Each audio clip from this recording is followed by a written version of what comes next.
The final shock. Her baby had fallen asleep. I knew this by the faint, slow sweetness of her croon, and shuddering with the horrors I had witnessed, horrors which acquired a double force from the contrast presented by the peace of this quiet spot and the hallowing influence of the sleeping infant, I threw myself down in the darkness at her feet, gasping out, "Oh, thank God and your uncle's seeming harshness that you have escaped the doom which has overtaken those others. You and your babe are still alive, while they... What of them? What has happened to them? You are breathless, trembling. You have brought no bread. No food in this house means death. Your relatives gave food and wine to your uncle at a supper. He, though now in his grave, has returned the same to them. There was a bottle..." I stopped, appalled.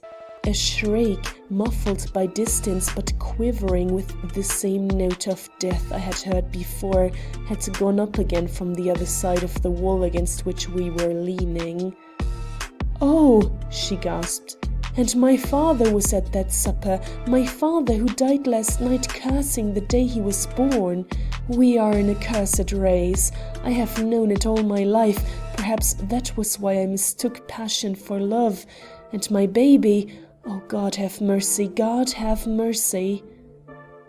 The plaintiveness of that cry, the awesomeness of what I had seen, of what was going on at that moment almost within the reach of our arms, the darkness, the desolation of our two souls, affected me as I had never been affected in my whole life before. In the concentrated experience of the last 2 hours, I seemed to live years under this woman's eyes, to know her as I did my own heart, to love her as I did my own soul. No growth of feeling ever brought the ecstasy of that moment's inspiration. With no sense of doing anything strange, with no fear of being misunderstood, I reached out my hand and, touching hers where it lay clasped about her infant, I said, "We are two poor wayfarers. A rough road loses half its difficulties when trodden by two. Shall we then fare on together, we and the little child?" She gave a sob. There was sorrow, longing, grief, hope in its thrilling low sound. As I recognized the latter emotion, I drew her to my breast. The child did not separate us. "We shall be happy," I murmured, and her sigh seemed to answer a delicious yes, when suddenly there came a shock to the partition against which we leaned, and starting from my clasp, she cried, "Our duty is in there. Shall we think of ourselves or even of each other while these men, all relatives of mine, are dying on the other side of this wall?" Seizing my hand, she dragged me to the trap, but here I took the lead and helped her down the ladder. When I had her safely on the floor at the foot, she passed in front of me again, but once up the steps and in front of the kitchen door, I thrust her behind me, for one glance into the room beyond had convinced me it was no place for her.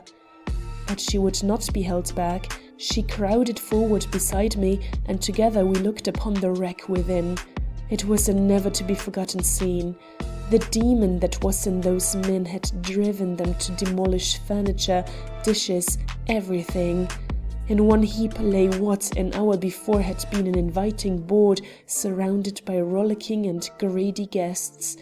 But it was not upon this overthrow we stopped to look. It was upon something that mingled with it, dominated it, and made of this chaos only a setting to awful death.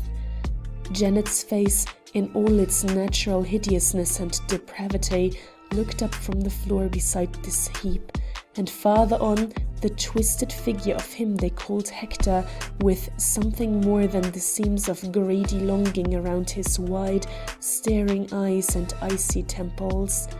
Two in this room, and on the threshold of the one beyond a moaning third, who sank into eternal silence as we approached.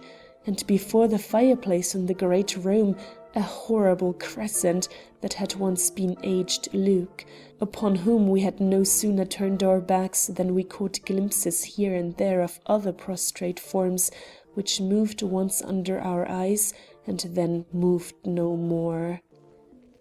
One only still stood upright, and he was the man whose obtrusive figure and sordid expression had so revolted me in the beginning. There was no colour now in his flabby and heavily fallen cheeks. The eyes in whose false sheen I had seen so much evil were glazed now, and his big and burly frame shook the door it pressed against. He was staring at a small slip of paper he held, and from his anxious looks appeared to miss something which neither of us had the power to supply. It was a spectacle to make devils rejoice and mortals fly aghast. But Eunice had a spirit like an angel, and drawing near him she said, "Is there anything I can do for you, Cousin John?" He started, looked at her with the same blank gaze he had hitherto cast at the wall, then some forms formed on his working lips and we heard, "I can't reckon. I was never good at figures, but if Luke is gone, and William and Hector and Barbara's boy and Janet, how much does that leave for me?" He was answered almost the moment he spoke, but it was by other tongues and in another world than this. As his body fell forward, I tore open the door before which he had been standing, and lifting the almost fainting Eunice in my arms, I carried her out into the night. As I did so, I caught a final glimpse of the pictured face I found it so hard to understand a couple of hours before. I understood it now. A surprise awaited us as we turned toward the gate. The mist had lifted and a keen but not unpleasant wind was driving from the north. Borne on it, we heard voices. The village had emptied itself, probably at the alarm given by the lawyer, and it was these good men and women whose approach we heard. As we had nothing to fear from them, we went forward to meet them. As we did so, 3 crouching figures rose from some bushes we passed and ran scurrying before us through the gateway.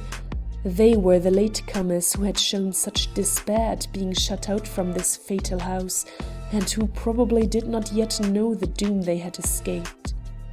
There were lanterns in the hands of some of the men who now approached. As we stopped before them, these lanterns were held up, and by the light they gave we saw, first, the lawyer's frightened face, then the visages of 2 men who seemed to be persons of some authority. "What news?" faltered the lawyer, seeing by our faces that we knew the worst. "Bad," I returned. The poison had lost none of its virulence by being mixed so long with the wine. "How many?" asked the man on his right anxiously. 8, was my solemn reply. "There were but 8, faltered the lawyer. "That means then all." "All," I repeated. A murmur of horror rose, swelled, then died out in tumult as the crowd swept on past us. For a moment we stood watching these people, saw them pause before the door we had left open behind us, then rush in, leaving a wail of terror on the shuddering midnight air. When all was quiet again, Eunice laid her hand upon my arm. "Where shall we go?" she asked despairingly. "I do not know a house that will open to me." The answer to her question came from other lips than mine. "I do not know one that will not," spoke up a voice behind our backs. "Your withdrawal from the circle of heirs did not take from you your rightful claim to an inheritance, which, according to your uncle's will, could be forfeited only by a failure to arrive at the place of distribution within the hour set by the testator. As I see the matter now, this appeal to the honesty of the persons so collected was a test by which my unhappy client strove to save from the general fate such members of his miserable family as fully recognized their sin and were truly repentant. It was Lawyer Smead. He had lingered behind the others to tell her this. She was then no outcast, but rich, very rich. How rich I dared not acknowledge to myself, lest a remembrance of the man who was the last to perish in that house of death should return to make this calculation hateful.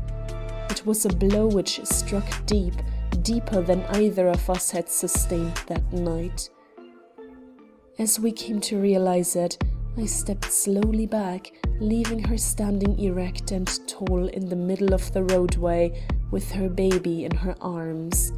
But not for long. Soon she was close at my side, murmuring softly, "Two wayfarers still, only the road will be more difficult and the need of companionship greater.